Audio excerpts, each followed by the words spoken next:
एक गांव में एक आदमी रहता था, भोला सा था, बिल्कुल कम पढ़ा लिखा था, भोला था। उसका विवाह एक शहर की लड़की से हो गया। और शहर की लड़की से हुआ, पहले के ज़माने में ना शादी के सालों भर तक विदाई नहीं होती थी। विवाह हो गया, विदाई नहीं हुई। तो एक दिन ये मचल गया, अपनी माँ से बोला मैं अपनी दुल्हन से मिलना चाहता हूँ। माँ ने एड्रेस लिख दिया, फलाने जगह चले जाना। पहले चिट्ठी पहुँचाई कि दामाद जी आ रहे हैं ससुराल में फलानी ट्रेन से फलानी तारीख को। अब पत्नी को चिट्ठी मिली, ससुराल में चिट्ठी पहुंची, सब तैयारी है, दामाद जी आएंगे। अब माँ तैयार कर रही है अपने बेटे को, ससुराल जा रहा है, सुन ज़्यादा बोलना मत, ज़्यादा बोलेगा तो लोग समझेंगे बहुत मूर्ख आदमी है, इसलिए कम बोलना। तो उसने माँ से कहा माँ कोई पूछेगा तो क्या कहूँगा, बोलना बस हाँ ना में उत्तर देते रहना, हाँ ना हाँ ना हाँ। जी माँ। माँ ने पूरी अचार बांध दिया, ट्रेन में खा लेना और सुनो समय से उतर जाना, ससुर जी मिलेंगे, ससुर जी के साथ चले जाना, ज़्यादा बोलना मत, ससुर जी कुछ पूछें हाँ ना कह देना।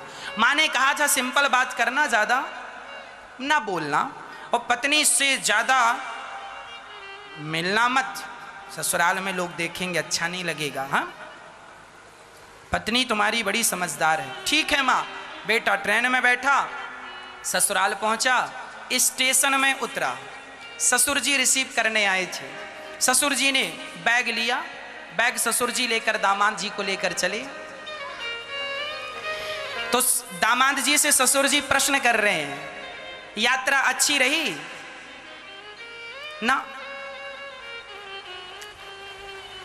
क्यों, कोई तकलीफ थी ट्रेन में, कोई प्रॉब्लम ना?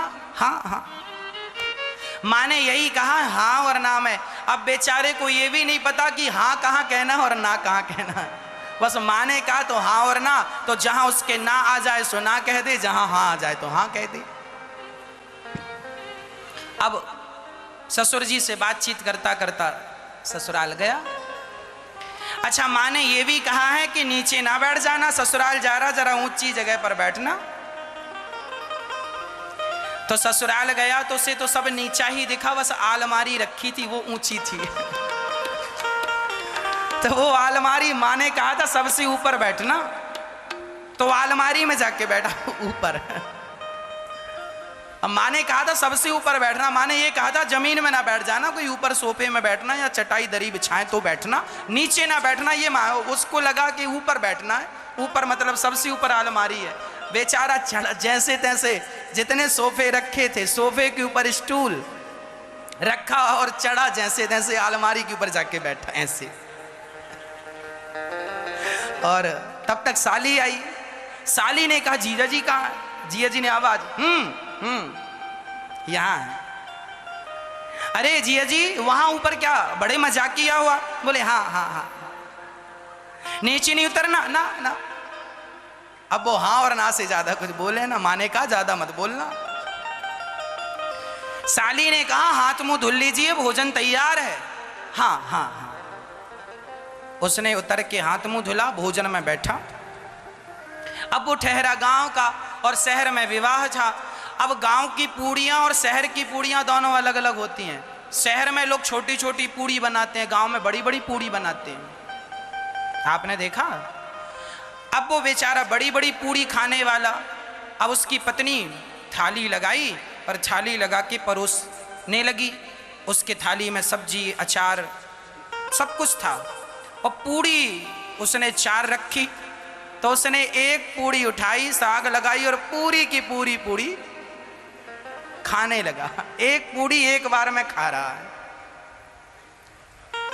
अब पत्नी ने दरवाजे से निकलकर इशारा किया, अब ससुर जी देखें तो वो कुछ बोले ना, साली देखे सो हंसे। अब पत्नी को लगा मेरे पति गलत कर रहे हैं, सबको हंसी आ रही है, तो इशारे से कहा उसको लगा एक नहीं दो दो कह रही है खाने को। उसने 2 पूड़ी उठाई, साग लगाई और जो खाया मुंह बड़ा ऐसे बड़ा मुंह उसका हो गया। अरे पत्नी ने फिर बोला ना 2 को 4 भागों में डिवाइड करो, 4 बार में खाओ। वो कह रही है, उसको लगा कह रही है पहली बार ससुराल आए हो, शायद यहाँ की रस्म होती हो कि 4 इकट्ठी खाना है। वो उल्टा समझ रहा था, 4 इकट्ठी उठाए, साग लगाए और 4 एक बार में खाए और मुंह उसका समाये ना, पूरे मुंह में पूरी। अब पत्नी ने देखा 4 खा रहा है, ससुर तो देखते ही जा रहा है।